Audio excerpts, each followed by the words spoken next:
Welcome to XANDZ Horror Movie Reviews. I'm X with your Gen X perspective. I'm Z with your Gen Z perspective. And tonight we're reviewing The Northman, directed by Robert Eggers. The Northman is Eggers' third film, and it marks a much larger budget, a larger cast, and it's his first step into what we might call a blockbuster movie. And it is a telling of a Scandinavian legend, which is not something that you see often in Hollywood. That's not a go-to for material. But as Robert Eggers does, which we now know, he goes for stories that are interesting to him and to people. And as we know, Robert Eggers is very focused on historical accuracy and interesting tales. This is definitely an example of that. Here's an overview. The Northman is based, as I said, on a Scandinavian legend, the legend of Amleth.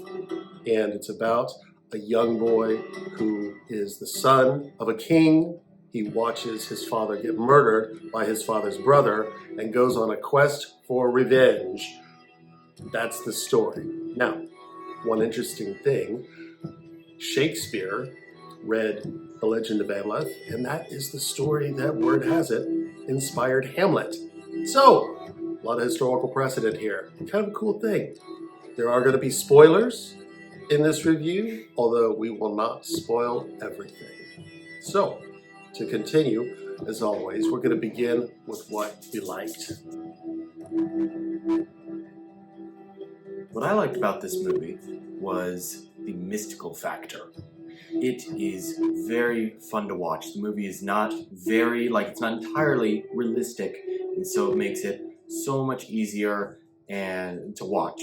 And it's not a happy film by any means, but you're certainly not depressed while watching, like The Witch. But it does have some elements of fun and moods.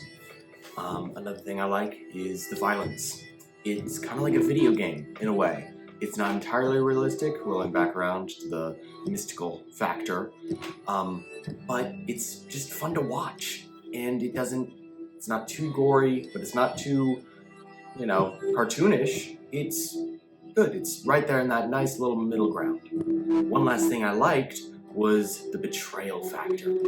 The uncle betrayed the Amleth's father in the beginning, and later on, his own mother, betrays him, and, well, everyone, for that matter. That she does. So it comes as a little bit of a shock, and I like it. It was a twist I did not foresee.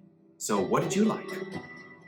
I'm going to start with the performances. And I waited to do the cast because one of the things about this movie was, I'm just going to say, they all went full into commitment of these roles. Again, there's nothing tongue-in-cheek about a Robert Eggers film. Okay? Ethan Hawke plays the king. I didn't even realize it was Ethan Hawke. Nicole Kidman plays the queen who betrays everybody. And she plays the role so well that you very quickly forget that it's her as you're drawn into the story. All right? Alexander Skarsgård plays Amleth, the adult version. Does a great job as a crazed Viking. Just really excellent. Anya Taylor-Joy does a great job as Olga the Witch. Willem Dafoe does a great job. Claes Bang does a great job. And Gustav Lind also does a great job as far as making you believe in these characters. One of the other points that you brought up was the violence. The violence is great. It's really, really good. And like you said, it's gritty. It's realistic. It's not cartoon violence, but it's definitely leaning towards legend level violence. And it's just fun to watch. So once you decide, all right, I'm going to watch this movie, you get drawn into the story. And it's what Eggers is good at, and it's just fun. It just really is.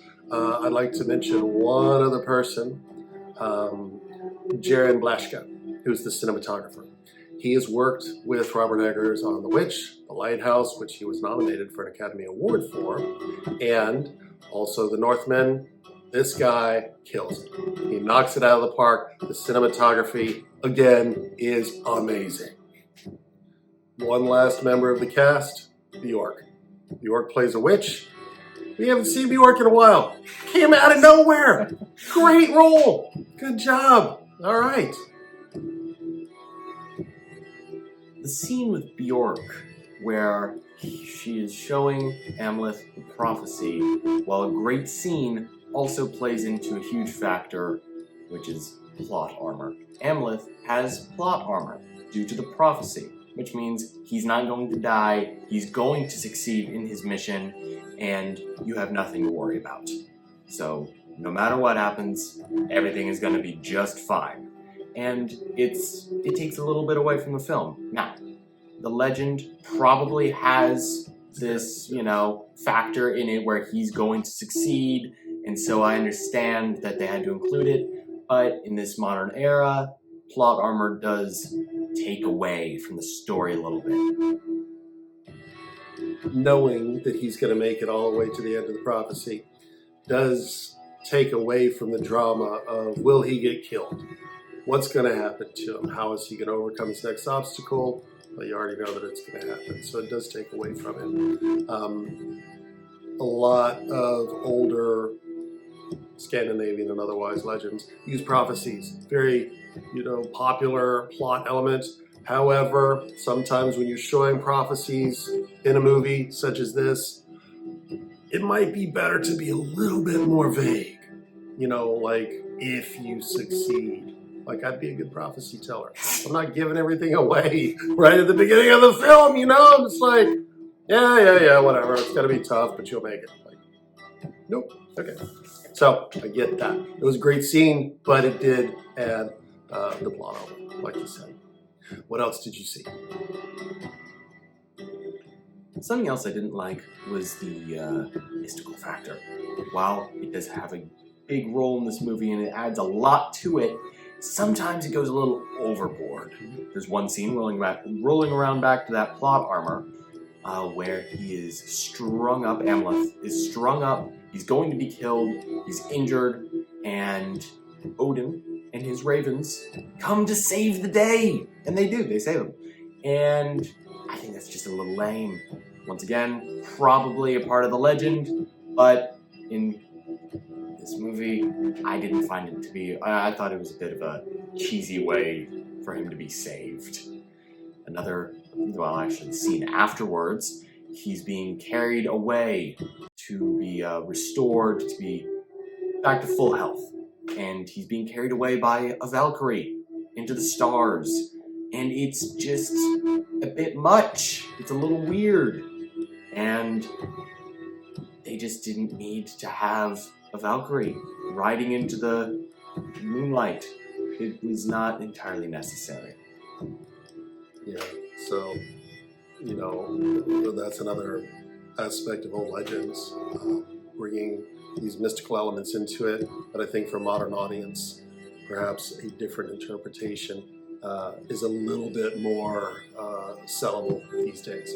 So, showing the actual... And Valkyrie made it halfway to Valhalla before turning around and restoring Amleth to his, Former glory. To his quest. Yeah. That hasn't been finished yet. We know that because you told us at the beginning of the movie. All right. I don't even want to say bad things about this movie. I really liked it. But I mean, these are points. So I guess I'll just go ahead and continue the trend.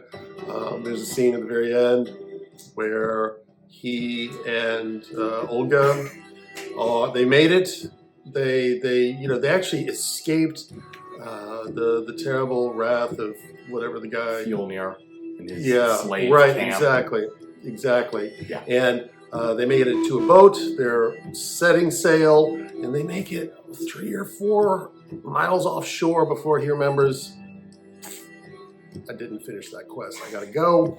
He jumps off the boat, and it's like, that's really the kind of thing you want to remember before you set sail. It just takes me out of the film because I'm like, he's never going to make that swim. Anyone who's done lifeguard training knows this. Not going to happen. especially in the North Sea, like the whole thing, just, big old, like, wreck and scratch. There's always a few things. I guess some people might find these things enjoyable. Maybe this is just my opinion or your opinion, and other people have a different opinion, and that's cool. Because anyone that gets caught up in the story and you're entertained, and we certainly were, can't like every single aspect of everything, but for the most part, this was a really good and fun movie, I thought. I completely agree with that. The mystical factor was mostly where it needed to be. The violence was good. The plot was actually quite good. The revenge, plot line is always good to see. And in general, I think we can both say that we enjoyed this movie. Very much enjoyed it. We're XANDZ, and we thank you for watching. Where whatever Viking things he was doing. He was doing Viking things. Viking, like they do. Every game. Right. And, well, here we go. It's not exactly the place. I thought that was going pretty good. Here we go. Here we go. Yes. Okay. What's the white dot? Okay. Welcome to XANDZ. Are you the Grinch? I bit my tongue. Are you too? Every time. All right. We got to pull it together now. You need to pull it together. We got to get.